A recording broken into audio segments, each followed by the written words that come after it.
কোয়ারবিল খলিশাগুনা এমন একটা জায়গা যেখানে দূর থেকে পানি নিয়ে আসতে হয়, সেই জায়গাটা পানি পাচ্ছে। এখানকার যারা উপকারভোগী থাকে তাদের ঐকান্তিক আন্তরিক প্রচেষ্টা ছাড়া এটা কিন্তু লাস্টিং করবে না। বিভিন্নভাবে সহায়তা করেছে আমাদেরকে। আসলে এই কোয়ারবিল কুতুবদিয়া 6টি ইউনিয়নের মধ্যে আমাদের কোয়ারবিল এই কলেজের 6 নম্বর ওয়ার্ডটা এটা পরীক্ষিতভাবে একটি রেড জোন এলাকা, শুধুমাত্র পানির জন্য। আমরা অনেক চেষ্টা করেছি ব্যক্তিগতভাবে, সরকারিভাবে, বিভিন্ন এনজিও প্রোগ্রামের উদ্যোগে, কিন্তু আমরা সুফল পানি পাইনি। যে কুতুবদিয়ার আমাদের ওখানে যেখানে সাকসেসফুল এরিয়া মানে টিউবওয়েল, ওখানে একটা তো হাতে মানে কি করে পানি কি করা যাচ্ছে না। প্রত্যেকটা টিউবওয়েলের মধ্যে এখন যে প্রেসার মেশিন দিয়ে কি করতে হচ্ছে, কেন পানিটা মানে কোথায় চলে গেছে।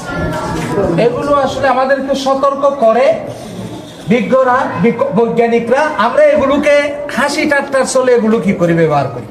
পানি আমাদের আছে, কিন্তু সুপেয় পানি কিন্তু আমাদের খুবই কম। আমরা যদি হিসাব করে দেখি, পৃথিবীতে সবচেয়ে বড় সংকট তৈরি হবে এই সুপেয় পানি নিয়ে, এবং ভবিষ্যৎবাণীও করা আছে পরবর্তী বিশ্বযুদ্ধ হবে পানি নিয়ে।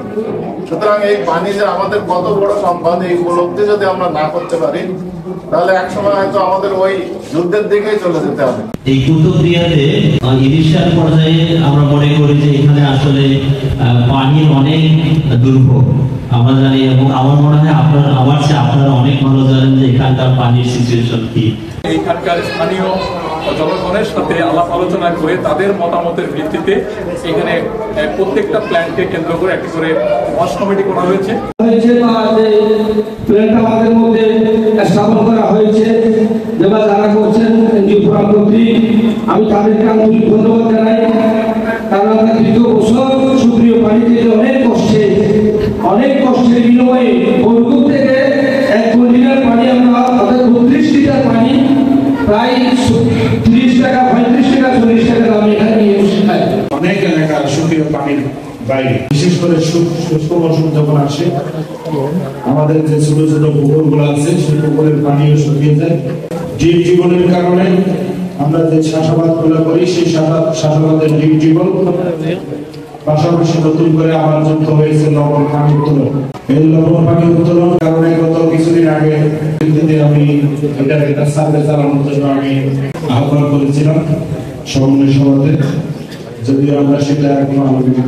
আজকে এই উদ্বোধনের মধ্য দিয়ে, ইউনু মহোদয়ের উদ্বোধনের মধ্য দিয়ে আমার ওই ইচ্ছাটা পূর্ণ হবে যে আমি ওই এলাকাগুলোতে পানি দিতে পেরেছি। কোন কোন এলাকা? আজম কলোনি, যেখানে পানি হয় না, মানুষ খুব কষ্ট পাচ্ছে। আজম কলোনিতে মানুষ অলরেডি সুপেয় পানি পাচ্ছে। কোয়ারবিল খলিশাগুনা এমন একটা জায়গা যেখানে দূর থেকে পানি নিয়ে আসতে হয়, সেই জায়গাটা পানি পাচ্ছে, যেটা একেবারে এই পানি প্রত্যেকটা পরিবার 30 ফিটের মধ্যে পানি পাবে। সেটা কি চলমান পানি, সঞ্চালনকৃত পানি। চলমান পানি কোনটাকে বলা হয়? চলমান পানি হচ্ছে যে পানিটা প্রতিনিয়ত মানে কোনো স্টোরেজ করা হয় না, প্রতিনিয়ত সঞ্চালনের উপরে থাকে।